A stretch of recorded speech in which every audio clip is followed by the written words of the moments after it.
ആഹ് ഓണം എന്ന് പറയുമ്പോൾ നമുക്ക് മലയാളികൾക്കൊക്കെ ഒരുപക്ഷെ ശരിക്കും പറഞ്ഞ ഒരു ആഘോഷം തന്നെയാണ്. ഒരുപാട് ഓണപ്പാട്ടുകളുണ്ട്. അതിൽ നിന്നൊക്കെ ഈ ഒരു ഓണപ്പാട്ടിന് എന്താണ് കുറച്ച് ഡിഫറെൻ്റ് ആക്കുന്നത്? അതിൻ്റെ വിഷ്വൽസ് ആണോ അതോ എന്താണ് ചേട്ടനെ സംബന്ധിച്ച് ഒരു പാട്ട് ചെയ്യുമ്പോൾ എന്താണ് മനസ്സിലുണ്ടായിരുന്നത്? ഓണം ഓർമ്മകളൊക്കെ തന്നെ ആയിരുന്നോ? തീർച്ചയായിട്ടും. അയ്യോ! ആ വരികൾ ഞാൻ പറഞ്ഞില്ലേ, ആ വരികൾ കൂടെ തന്നെ ഞാൻ ശരിക്കും പറഞ്ഞാൽ മനസ്സുകൊണ്ട് സഞ്ചരിച്ച അവസ്ഥയായിരുന്നു. ഞാൻ വരികൾ തന്നെയാണ് ഇമ്പോർട്ടൻസ് ആയിട്ട് പറയുന്നത്.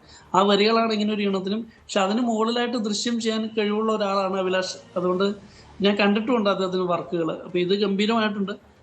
ആ ഒരു കോൺസെപ്റ്റും കാര്യങ്ങളും ഒക്കെ വളരെ പുതിയതാണ്. എന്ന് വെച്ചാൽ ചിലർ ഇങ്ങനെ ഒരു ഫോറിൻ ഒരു ആൾ വരുന്ന രീതിയിലുള്ള കോൺസെപ്റ്റ് യൂസ് ചെയ്തിട്ടുണ്ടാകും. പക്ഷേ ഇത് യൂസ് ചെയ്തിരിക്കുന്ന രീതി കേരളത്തിന്റെ എല്ലാ പ്രമുഖ സംഭവങ്ങളും അത് ടച്ച് ചെയ്ത് പോയിട്ടുണ്ട്.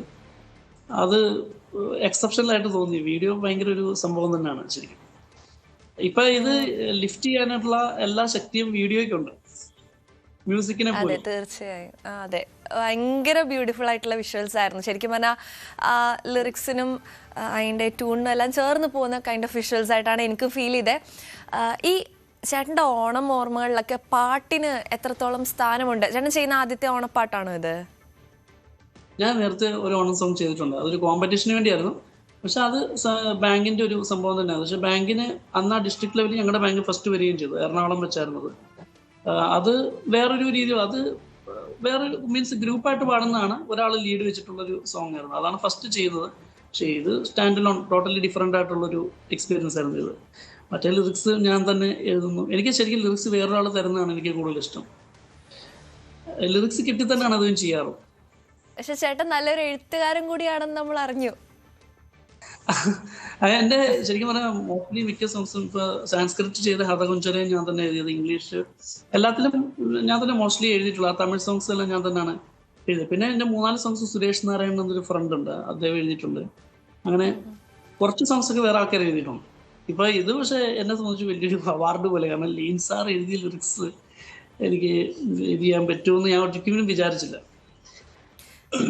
ചേട്ടൻ ഈ ഒരു മേഖലയിലേക്ക് ശരിക്കും പറഞ്ഞാൽ, കാരണം പാട്ട് പാടുന്നവരുണ്ട്, എഴുതുന്നവരുണ്ട്, പക്ഷെ ഡയറക്റ്റ് ചെയ്യാന്നുള്ള ഒരു ഇതിലോട്ട് എങ്ങനെ എത്തിയത്? ആദ്യത്തെ പാട്ട് എന്തായിരുന്നു? എപ്പോഴായിരുന്നു?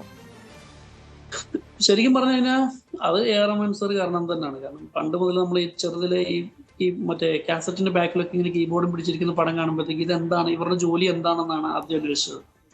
അപ്പോൾ വരികൾ കിട്ടുമ്പോൾ അച്ഛൻ പറഞ്ഞത്, അപ്പോൾ വരികൾ കിട്ടുമ്പോൾ ട്യൂൺ ഇടുക, പിന്നെ ബാക്ക്ഗ്രൗണ്ടിൽ ഓരോ ഓർക്കസ്ട്രേഷൻ ചെയ്യുക, ഇതൊക്കെയാണ് ഇവരുടെ ജോലി. അപ്പോൾ അത് ഇൻട്രസ്റ്റിംഗ് ആയിട്ട് തോന്നി. പിന്നെ പതുക്കെ പതുക്കെയാണ് മ്യൂസിക്കിന്റെ കാര്യത്തിലോട്ട് കടന്നത്. കൂടുതൽ ഇഷ്ടം തോന്നി. പക്ഷെ അതേസമയം കൈതപ്പുറം തിരുമേനിയൊക്കെ ലിറിക്സ് ആൻഡ് മ്യൂസിക് അദ്ദേഹം തന്നെ ചെയ്യും. അപ്പം അതും ഇൻസ്പയർ ആയി ഒരു വശം. അപ്പം ഞാൻ തന്നെ എഴുതി ഞാൻ തന്നെ മ്യൂസിക് ചെയ്യണം എന്നൊരു രീതിയിലാണ് കുറേ എണ്ണം ചെയ്തത്. ഫസ്റ്റ് സോങ് വിസ്മയ കേരളം 2018 ചെയ്തത്. അത് ഞാൻ അനിയന് അധികം ഞങ്ങളുടെ ഫാമിലി മെമ്പേഴ്സ് എല്ലാം ചേർന്ന്, എൻ്റെ വൈഫ് സ്നേഹ ഉൾപ്പെടെ ആണ് പാടിയിരിക്കുന്നത്. പിന്നെ അനിയൻ്റെ വൈഫ് വിദ്യയൊക്കെ. അപ്പൊ ഒരു സംഗീത ഫാമിലിയാണ്. അത് ലീഡ് പാടിയത് എൻ്റെ ഫ്രണ്ട് തന്നെയാണ്, അനൂപ് കുമാർ വി എന്ന് പറഞ്ഞിട്ട്. അദ്ദേഹം ധനലക്ഷ്മി ബാങ്കിൽ തന്നെയാണ്. ശരി, ശരി. ഇനി വരാൻ പോകുന്ന പ്രോജക്ട്സിനെ പറ്റിയിട്ടൊക്കെ ഒന്ന് പറയോ? ശരിക്കും ഇപ്പൊ ബ്ലാങ്ക് ആണ്. ഇപ്പം പ്രത്യേകിച്ച് ഈ എന്തെങ്കിലും ഒരു സോഷ്യൽ ഇഷ്യൂ വരും, നമ്മളെ ഹുക്ക് ചെയ്യും, അപ്പോഴെല്ലാം സോങ് ചെയ്യും. ഏതെങ്കിലും ഒരെണ്ണം വന്ന് ഹുക്ക് ചെയ്യുമ്പോൾ ഉറപ്പായിട്ടും ഒരു പാട്ടായിട്ട് വരും. അതുപോലെ ഇൻസ്ട്രുമെന്റ്സ് ഹാൻഡിൽ ചെയ്യുമെന്ന് നമ്മളിങ്ങനെ അറിഞ്ഞു. വയലിൻ പഠിക്കുന്നുണ്ട്, കീബോർഡ് വായിക്കും. ഞാൻ വയലിൻ ഇപ്പൊ തിരുവമ്പാടി ശ്രീമാർ എന്ന് പറഞ്ഞ ആലപ്പുഴയിലുള്ള അദ്ദേഹമാണ് എൻ്റെ വയലിൻ ഗുരു. ഞാനും വൈഫും അനിയൻ്റെ വൈഫ് ഇങ്ങനെ ഞങ്ങൾ ഫാമിലിയിൽ 3 പേര് ഞങ്ങൾ വയലിൻ പഠിക്കുന്നുണ്ട്. പിന്നെ ഹാൻഡിൽ ചെയ്യുന്നതെന്ന് വെച്ചാൽ കീബോർഡാണ് മെയിൻലി. പിന്നെ കുറച്ച് ഗിത്താർ, അതൊന്നും ഫുള്ള് പറയാൻ പറ്റില്ല. പിന്നെ ഒരു കലിംബ എന്ന് പറഞ്ഞൊരു ഇൻസ്ട്രുമെൻ്റ് ഉണ്ട്, ആഫ്രിക്കൻ. അങ്ങനെ കുറച്ച്, അത് ഭയങ്കരമായിട്ടല്ല എങ്കിലും കുറച്ച് ഇൻസ്ട്രുമെന്റ്സ് ഇങ്ങനെ നമുക്ക് ആ സൗണ്ട്സിന് വേണ്ടി നമ്മൾ കുറേ എണ്ണം മേടിച്ച് വെച്ചിട്ടുണ്ട്. ഇങ്ങനെ ആ സൗണ്ടുമായിട്ട് ഫെമിലിയാരിറ്റി ആവാനും ഹെൽപ്ഫുൾ ആവുമെന്ന് വിചാരിക്കുന്നു. അങ്ങനെ സൗണ്ട്സ് നമ്മൾ ക്യാച്ച് ചെയ്യുന്നത്. നമ്മൾ ഈ പഴയ പാട്ടുകളൊക്കെ കേൾക്കുമ്പോൾ എല്ലാത്തിനും ഓരോ രാഗങ്ങളുണ്ട്. എല്ലാ പാട്ടും തന്നെ പഴയ മ്യൂസിക് ഡയറക്ടേഴ്സൊക്കെ ഓരോ രാഗങ്ങൾ അസോസിയേറ്റ് ചെയ്താണ് ചെയ്തിരിക്കുന്നത്. പക്ഷെ ഇപ്പോഴത്തെ പാട്ടുകളിലേക്ക്, ഇപ്പോഴത്തെ ജനറേഷനിലെ പാട്ടുകളിലേക്ക് വരുമ്പം ആ ഒരു സംഭവമൊക്കെ എനിക്കൊന്ന് കുറച്ചൊക്കെ ഒന്ന് പോയി തുടങ്ങി. ചേട്ടൻ്റെ ഒരു പാട്ട് ചെയ്യുമ്പോൾ അങ്ങനെ ഒരു രാഗം ബേസ് ചെയ്ത് ചെയ്യുന്ന ആളാണോ അതോ അങ്ങനത്തെ കാര്യങ്ങൾക്ക് ഇമ്പോർട്ടൻസ് അങ്ങനെ കൊടുക്കാറില്ലേ? അല്ല, തീർച്ചയായിട്ടും. കാരണം നമ്മളെ സംബന്ധിച്ച് ചില സംഭവം ഇപ്പൊ ഞാൻ പറഞ്ഞ റാപ്പ് ചെയ്യുമ്പോൾ നമുക്കൊരിക്കലും രാഗം പിടിക്കാൻ പറ്റത്തില്ല. അപ്പം ആ താളം വെച്ചിട്ടായിരിക്കും. ഇപ്പോൾ റാപ്പ് ചെയ്യുമ്പോൾ ടക്ക ടക്ക ടക്ക ആ ഒരു ബീറ്റ്സ് വെച്ചിട്ട് അതിൽ മാച്ച് ചെയ്യുന്ന രീതിയിലാണ് റാപ്പ് അധികം ചെയ്യാറ്. അങ്ങനത്തെ സംഭവങ്ങളൊക്കെ. അത് രാഗ ബേസ്ഡ് ആയിട്ട് ആവശ്യമുള്ളത് ഇപ്പം ഒരു അഫക്ഷൻ ഒരു കാര്യം പറയാൻ വേണ്ടി നമുക്ക് അധികം വേണ്ടത് രാഗ ബേസ്ഡ് ആയിട്ടുള്ളതായിരിക്കും. ഇപ്പം ഈവൻ നമ്മൾ പറയുന്ന ന്യൂജൻ മ്യൂസിഷ്യൻ ഇപ്പോൾ സുഷിൻ ശ്യാം പോലുള്ള ആൾക്കാർ അവരും രാഗം യൂസ് ചെയ്യുന്നുണ്ട്. പക്ഷെ അവരെന്ന് വെച്ചാൽ സ്കെയിൽ മാറ്റി പിടിക്കുമ്പോൾ നമുക്ക് തിരിച്ചറിയാൻ പറ്റത്തില്ല ഏത് രാഗമാണ്, കൺഫ്യൂഷൻ ആവും. അതാണ് ഏറ്റവും വലിയ ഇത്. ഇപ്പൊ ഈവൻ അനിരുദ്ധും രാഗം യൂസ് ചെയ്യുന്നുണ്ട്. എല്ലാരും പറയുന്ന പുള്ളി യൂസ് ചെയ്യുന്നുണ്ട്. പക്ഷെ അദ്ദേഹം രാഗം യൂസ് ചെയ്യുന്ന ഒരുപാട് സോങ്സ് ചെയ്യുന്നുണ്ട്. സ്ലോ ആക്കി അദ്ദേഹം ഫാസ്റ്റ് ചെയ്യുന്ന സോങ് സ്ലോ ആയിട്ട് നമ്മൾ കേൾക്കുവാണെങ്കിൽ മനസ്സിലാവും അതൊരു രാഗമുണ്ടോ. രാഗമില്ലാതെ ഒരു സംഭവം ഇല്ലാന്ന് ഞാൻ വിശ്വസിക്കുന്നു. റൂട്ട് വേണമല്ലോ എല്ലാത്തിനും. അതുപോലെ കർണാട്ടിക് മ്യൂസിക് ഒക്കെ ഒരുപാട് വർഷം പഠിച്ചിരുന്നോ? ഒരുപാട് വർഷമൊന്നും പഠിച്ചില്ല, ഇപ്പോഴും പഠിച്ചുകൊണ്ടിരിക്കുന്നുണ്ട്. ഇടയ്ക്ക് കുറച്ചിങ്ങനെ കണ്ടിന്യൂസ് ബ്രേക്ക് ആയി. എങ്കിലും ഞാൻ ഒരുപാട് കേട്ട് പിന്നെ അത് കീബോർഡിൽ പ്ലേ ചെയ്ത് സ്വരങ്ങൾ ക്യാച്ച് ചെയ്ത് അങ്ങനത്തെ രീതിയിലാണ് ഉള്ള പഠനം. പിന്നെ ഈവൻ ബിജുപാൽ സാറൊക്കെ ഉൾപ്പെടെ ഡൗട്ട് ചോദിക്കാനുള്ള ഫ്രീഡം ഉള്ളതുകൊണ്ട് ഞാൻ ഇടയ്ക്ക് വിളിക്കുമ്പോൾ അദ്ദേഹം അങ്ങനെ പറഞ്ഞു തരാറുണ്ട്. ഞങ്ങളുടെ ബാങ്കിൽ തന്നെ ഒരു മ്യൂസീഷ്യൻ ഉണ്ട്, അദ്ദേഹം അഭിരാമുണ്ണി എന്ന് പറഞ്ഞിട്ട് കർണാട്ടിക് മ്യൂസീഷ്യനാണ്. അദ്ദേഹം ഗൈഡ് ചെയ്യാറുണ്ട്. ഞാൻ എന്തെങ്കിലും ചീന വോയിസ് നോട്ടായിട്ട് അദ്ദേഹം പാടി വെച്ചു തരും. അങ്ങനെ ഹെൽപ്ഫുൾ ആയിട്ടുള്ള ആലപ്പി ജോസഫ് സാറ്. ഇപ്പൊ ഡൗട്ട്സ് ചോദിക്കുന്നത് ഇവരോടൊക്കെയാണ്. അപ്പൊ പിന്നെ കറക്റ്റ് ആയിട്ടുള്ളൊരു സംഭവം കിട്ടുമല്ലോ. ഇപ്പോ പാടും എഴുതും ഈണമിടും എന്താണ് കീബോർഡ് വായിക്കും, ഗിറ്റാറിൽ ട്രെയിൻഡ് ആണ്. അപ്പൊ ഈ ഒരു അവസരത്തിൽ നമ്മളൊരു പാട്ടും കൂടി പ്രതീക്ഷിച്ചോട്ടെ? അയ്യോ, ഇത് തന്നെ പാടാം രണ്ടുപേരി. ഓ പിന്നെന്താ. ഒരു കിളി പാടി ചിന്നത്തൊടി മേലെ ആവണിയായി പൊന്മലയാണ് ഒരു സ്ക്രാച്ച് ഉള്ളതുകൊണ്ടാണ്. മതി, കുറച്ചുകൂടി പാടിക്കോളൂ. അല്ല കുഴപ്പമില്ല. ഞാൻ പാട്ടിനോട് അത്ര റെസ്പെക്ട് ഉള്ളതുകൊണ്ട് നമ്മൾ ഈ ഇച്ചിരി ഒന്നത് ഞാൻ ഇങ്ങനെ ലൈവ് വരുന്ന ഫസ്റ്റ് ആണ്. അപ്പൊ അതിന്റെ ഒരു ചെറിയൊരു പ്രശ്നമുണ്ട്. ശരി, അപ്പൊ പിന്നീട് ഒരു അവസരത്തിലാവാം നമുക്ക് പാട്ട്.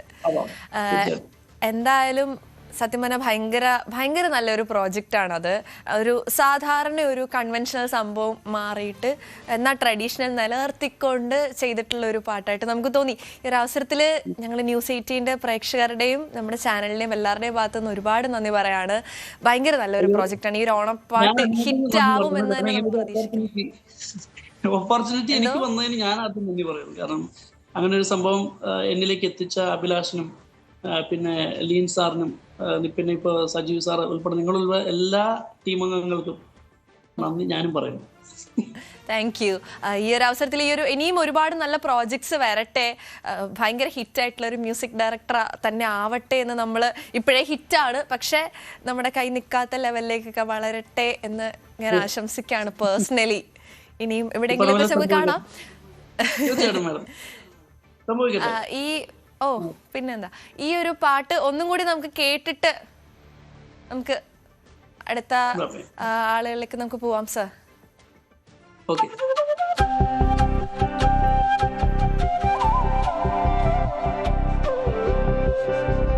ഒരു കിളി പാടി ചിങ്ങത്തൊടി മേലെ ആവണിയായി പൊന്മലയാളത്തിൻ തിരുനാളാ വയലാകെ പൂമൂടിച്ചെരിവാകെ തിരകളിലാർപ്പായി മേളം തിത്തൈ തിമിതത്തൈ കഥ പറയും വഴികളിലൂടെ ഊഞ്ഞാൽ പാട്ടീണം മൂളി കസവിൻ പൊന്നാടകൾ ചുറ്റി ഓണമിങ്ങെത്തി കസവിൻ പൊന്നാടകൾ ചുറ്റി ഓണമിങ്ങെത്തി.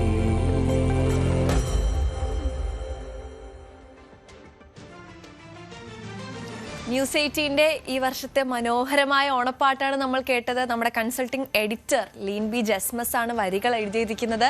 ശ്രീനിഷ് എൽ പ്രഭു ആണ് ഈണമിട്ടത്. വിനീത് എസ്തപ്പാനാണ് ആലപിച്ചിരിക്കുന്നത്.